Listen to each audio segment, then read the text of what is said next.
आइए बच्चों, आज हम कक्षा 9 के अर्थशास्त्र की पाठ 3 निर्धनता एक चुनौती के कुछ प्रश्नोत्तर हल करेंगे, जो कि महत्वपूर्ण प्रश्नोत्तर है।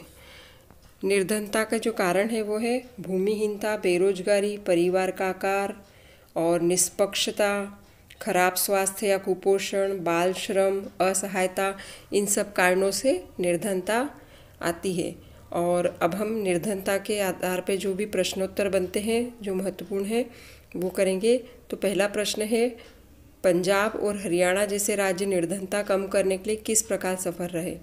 ये राज्य उच्च कृषि वृद्धि दर से इन्होंने बहुत ज़्यादा कृषि को बढ़ावा दिया, जिससे ये निर्धनता से पार हो गए। ये यहाँ पे निर्धनता सबसे कम है। पश्चिम बंगाल को किन उपायों से निर्धनता कम करने में सहायता मिली।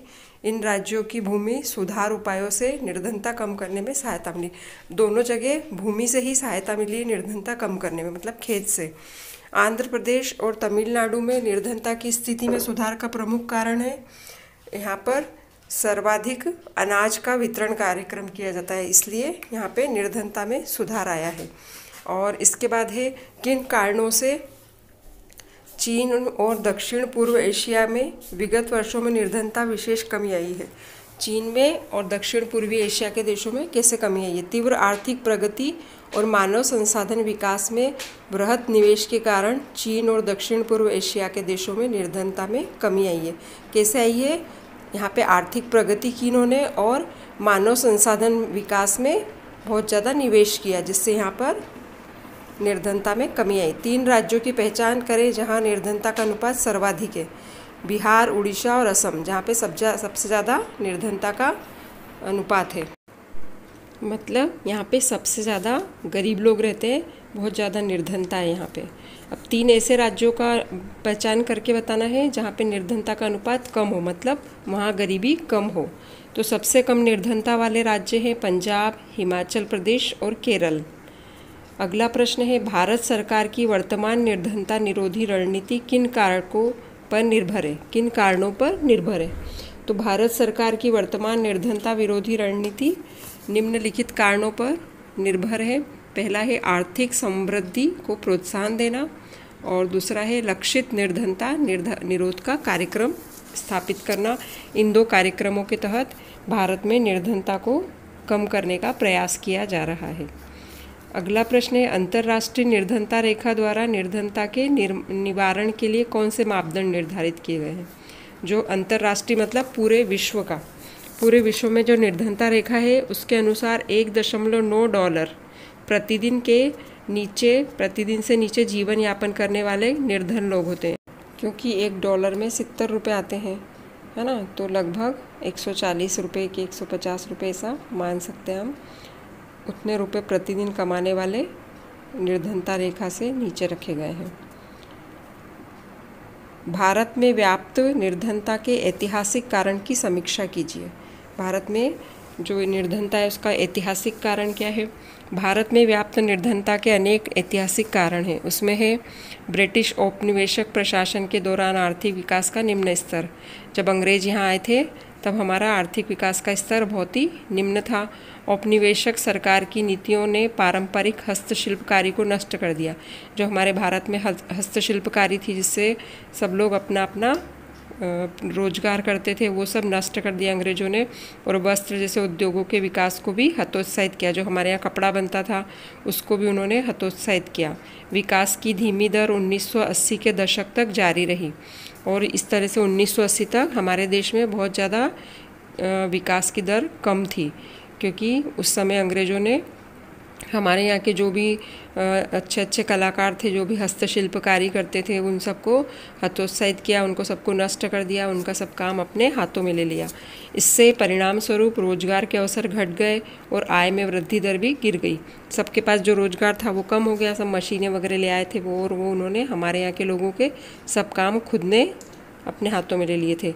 इसके साथ साथ जनसंख्या की उच्च दर में वृद्धि और जनसंख्या भी बहुत बढ़ रही थी। इन दोनों कारण से प्रति व्यक्ति आय की समृद्धि दर को बहुत कम कर दिया। जब लोग ज़्यादा हो गए तो जो हमारे यहाँ की जो इनकम थी वो सब में बटी तो वो कम हो गई। आर्थिक प्रगति को बढ़ावा और जनसंख्या नियंत्रण दोनों मोर्चों का असफलता के कारण निर्धनता का चक्र बना रहा। इस कारण ये ऐतिहासिक कारण है जिससे हमारे देश में बहुत ज़्यादा गरीबी रही। और इसके बाद है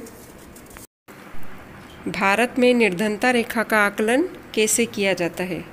निर्धनता रेखा का आकलन करना मतलब जो निर्धनता की एक रेखा बना रखी कि इससे कम होगा तो वो निर्धन होगा और इससे अधिक आय होगी तो वो निर्धनता में नहीं आएगा। उसका आकलन कैसे किया जाता है भारत में, ये हमें बताना है। भारत में गरीबी रेखा का आकलन आय और उपभोग के स्तर के आधार पर किया जाता है। मतलब उसकी जो प्रति व्यक्ति आय है उनके घर में वो कितनी है और उसका उपभोग कितना किया जाता है, इसके आधार पर उनका आकलन किया जाता है। दूसरा है निर्धनता रेखा का आकलन समय समय पर अर्थात 5 वर्ष में, हर 5 वर्ष में सर्वे किया जाता है, जिससे ये पता चलता है कि अभी उनकी वार्षिक आय और मासिक आय कितनी है। फिर तीसरा है भारत में निर्धनता रेखा का निर्धारण करते समय जीवन निर्वाह के लिए खाद्य आवश्यकता, कपड़ों, जूतों, ईंधन और प्रकाश, शैक्षणिक एवं चिकित्सा संबंधी आवश्यकताओं पर भी विचार किया जाता है। मतलब ये जैसे कपड़े कैसे पहन रहे हैं, खाना कैसा खा रहे हैं, कब उनके पास ईंधन के रूप में क्या है, घर में ईंधन मतलब जलाने के लिए, खाना बनाने के लिए, है ना, वो किस तरह से, उनके प्रकाश की व्यवस्था क्या है, लाइट है कि नहीं है, उसकी उनको शैक्षणिक व्यवस्था कैसी है, उनकी चिकित्सा का संबंध में क्या है, ये सब चीज़ें देखकर ये तय किया जाता है कि ये गरीबी रेखा के नीचे है या ऊपर। इन भौतिक मात्राओं को रुपयों में उनकी कीमत से गुणा कर दिया जाता है। ये सब चीज़ें जो अभी हमने ऊपर पढ़ी थी इनके आधार पे रुपये जोड़े जाते हैं, जिससे ये पता चलता है कि ये कितना कमाते होंगे। अगला है निर्धनता रेखा का आकलन करते समय खाद्य आवश्यकता के लिए वर्तमान सूत्र वांछित कैलोरी आवश्यकता पर आधारित है। मतलब एक व्यक्ति को कितनी कैलोरी लगती है उस हिसाब से घर में कितनी आवश्यकता होगी और वो कितना लेते हैं, कितना कम है उनके पास, कितना उनके पास ज़्यादा है, ये सब तय करते हैं कि निर्धनता है या नहीं है, निर्धनता रेखा के नीचे आते हैं या ऊपर आते हैं। भारत में स्वीकृत कैलोरी आवश्यकता ग्रामीण क्षेत्रों में 2400 कैलोरी है और मतलब प्रति व्यक्ति 2400 कैलोरी, क्योंकि गांव में लोग मेहनत ज़्यादा करते हैं इसलिए उनकी कैलोरी, जो उनकी खाने की जो क्षमता है वो अधिक होती है।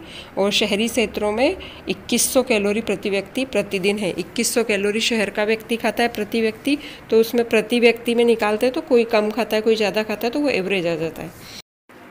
वर्तमान में जो निर्धनता आकलन का तरीका है वो इस तरह से है। आज भी हमारे देश की जनसंख्या का एक महत्वपूर्ण भाग, कम से कम 22% लोग 2 वक्त का भोजन जुटाने में भी सक्षम नहीं, मतलब 2 समय का खाना भी नहीं मिलता है, ऐसे 22% लोग हैं।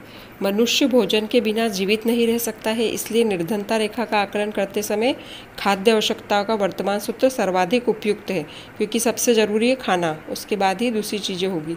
जो वांछित कैलोरी आवश्यकता पर आधारित है, जो हमने ऊपर अभी कैलोरी बताई है कि शहरों में 2100 और गाँव में 2400 कैलोरी प्रति व्यक्ति, उसके आधार पर उनकी न्यूनतम आवश्यकता कैलोरी की खपत का निर्धारण किया जाता है कि उन्हें कितनी कैलोरी की आवश्यकता होगी और उनके पास यह है या नहीं।